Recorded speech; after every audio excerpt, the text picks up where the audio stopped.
For those of you wondering, I do have an electric weed eater. I just choose not to use it. This walkway really surprised me because it's starting to...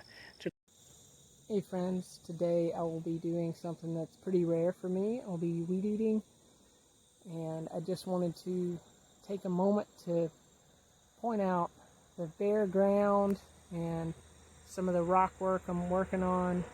There's a tree right behind me, but most of the soil is just that roughly bare dirt that you can see. Up here we start to have a little bit of pollinator weeds popping up, but even in the driveway there's a little bit of grass, and then back there you're starting to see it get more green, but this brown is what most of it looked like, and now it's starting to look a lot more like this, which I love. That signals to me that it's a beneficial thing. It's starting to get further into a succession planting that will become forest over a long enough time. So what I'm hoping to do is speed that process up. But I live in society and that looks untidy. So what I'm going to do is I'm going to mow it by hand. I have my weed eater right here propped up on my chair, and I'm not going to cut it too short because it's still kind of hot. We don't know if we're going to get rain, and we still have a good bit of warm weather in the forecast. So I don't want to cut it so short that I start to tip it to the balance of a desert or drought. That's kind of extreme language. That's not going to really happen here in my climate, but I want to prevent erosion, and I want to prevent moisture leaving the property. So I'm going to walk through and show you what I've been working on. So behind me is a little bit more earthworks. That's a water harvesting berm, and the soil's bare. If I was better prepared or I had a larger budget, I would have seeds ready, and I would plan to do this at a time of the year where it was appropriate to start planting. And I would have stored rainwater ready to water the seeds, and I would get that vegetated as quickly as possible. I'm doing things sporadically, just when I can, usually early in the morning, and that's just what I'm working with. But that'll be okay, because what somebody with better planning could do in 3 weeks, I'm going to take a year, maybe even 2 years to do. But there's going to be a lot of other stuff happening, and I'm still learning. So there's a benefit to me taking it slow. So you got the earthworks, there's a walking path, it's a drainage ditch. Here we're at the driveway, and then over here the weeds are significantly taller and more diverse than some of the other parts of the property. So that tells me something that either I'm doing or that is naturally happening here is collecting more water, because we have not had rain, and some stuff is the ground is getting brown, the green is turning to brown. It's definitely getting dried out, but here it's looking really nice. So that's something I can observe. Maybe I want to do more of that. So if you're familiar with permaculture zones, it goes from zone 0, which is your house, all the way out to zone 5, which is forest that you don't touch, you just go for education purposes. So over here, that's going to be like my zone 5, that's not even my property. And here it's getting into zone 4. I really don't want to do a whole lot here.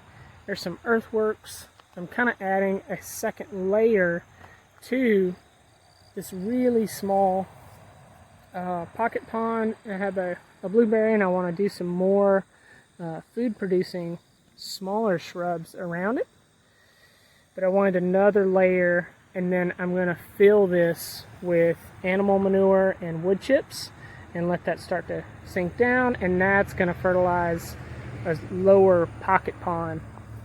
But it's zone 4, it's not a top priority. I want to get things situated as close to the house. So over here, that's where I want my first food producing berries, plants, shrubs, things like that to start growing, because that is right next to where I walk outside, and that's going to be easiest for me to maintain. if we do have some severe weather, I can maintain it, whereas this is just a little bit too far. So I left a dip for the overflow, and there's going to be, I'm going to clear the vegetation and compost it, and that berm is going to be added, so water's going to flow from the road, which is causing erosion further down.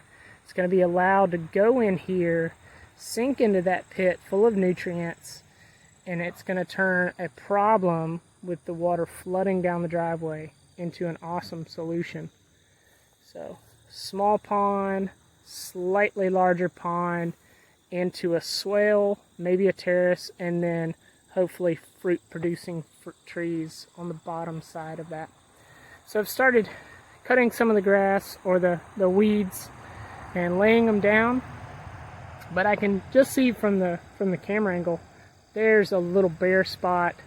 That's going to be something to take note of.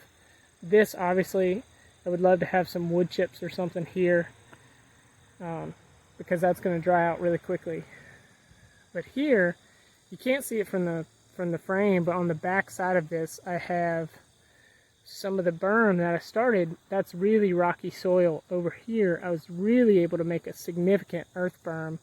So it's almost like this is exactly what I want this to become.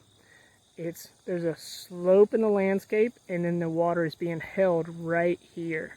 So I could very easily cut all this out, mulch it, and plant something that produces food for myself or for animals in that spot, and I know it's probably going to do well without any human intervention. So moving on further away from the house, I have some pine straw mulch, and I've only put this down one time excuse me, one time early in the spring, and this is the amount of weeds that have popped up through it. I'm really happy with that, and for the least amount of fuss, it was a really good success. So I'm going to continue using pine straw because that's what I have freely available really close to here, and that's enough. Like, I don't need to prevent all the weeds from coming up, and I also want to keep that ground permeable. This walkway really surprised me because it's starting to grow grass and stay green, and I was expecting this to be very brown, very sad, very dry like this here, because I do walk on it from time to time. I get berries. There's a large amount of strawberries that have come from this year, and I'm hoping that's just going to keep getting better. I'm going to swipe a few of these runner plants and keep planting along the side, but I was expecting this to be very dry because that's what's happened in years past. I'm assuming that because the vegetation is here and I have a lot of ground cover, that's holding more moisture and it's allowing this to not dry out. But where I've cut into the bank, it's vegetated right now, but there's not a lot of cover. There's definitely not a lot of cover here. That's all from me doing human intervention earthworks. This is something done before I took the permaculture design course. I wanted to make a sunken greenhouse, and that's where I started digging down there. And then I took the course. I saw where I was messing up, how this was going to be destructive. I can clearly see that that was the right move to stop doing this, and I'm going to slowly take it back over and allow it to grow and make it really productive. And then that area started to become a swale. So everything's happening really slowly, but I'm able to learn a lot. Here's a mulberry tree that's come up.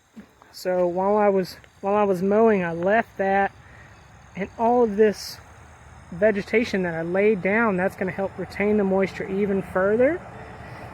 I don't have enough to cover all of this, so maybe for this year I'll bring in some organic matter or mulch to cover this area, and then next year I will be able to prioritize that down there and have that start to retain moisture, and then I can start planting because I will have enough seedling trees from my nursery.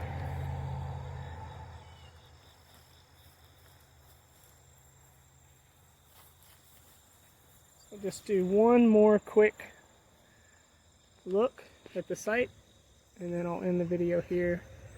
So we got walkway, problem area. This is looking pretty good. Next year, this is going to be a priority.